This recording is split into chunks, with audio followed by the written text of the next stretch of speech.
засаг даргын яриадсан ажил эхлүүлэхэд хамгийн асуудалтай гэж хэлж болохоор нэг бол техникийн нөхцөл гэж яригддаг.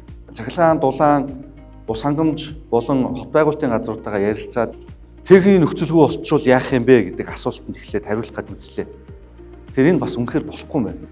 Манай техникийн нөхцөлийг хянаад байгаа үндсэн нэг логик байна зарчим. Бид нар дид үтцийн хүмүүс бүгдээр мэдж байгаа. Хот гэдэг бол өөрөө үндсэн юм 7 суур дид байгаа шүү дээ. Цэвэр ус, бохир ус, цахилгаан хангамж, дулаан хангамж, үерийн ус, хөрсний ус зайлуулах байгууламж тийм ээ. Тэгээ гадаалтаа нийтийн тээвэрчим автоцам гэдэг ингээд шууд нэг барилгатай нөлөөлж байгаа 6-7 дид үтц байгаа.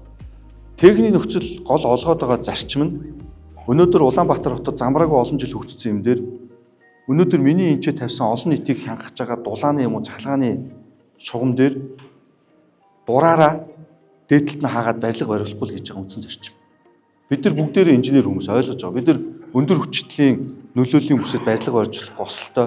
Бид нар цахилгааны төв магистралийн дээр барилга барьж болохгүй. Тэнд гэмтэл гарлаа чинь барилгын суурьд ор ухаж болохгүй шүү дээ. Бүгдээрээ энийг мэдж байгаа.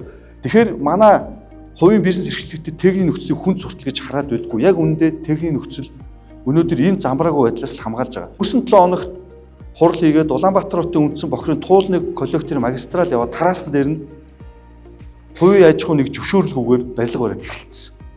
Манай хот байгуулалтын тодорхой хэмжээнд зөвшөлдсөд яг тэр хэсэг дээр бол жоохон тараас өөрчлөлт явж байгаа юм. Өнөөдөр Улаанбаатар хотын зүүн тал төвийн бохирын магистрал тулцсан.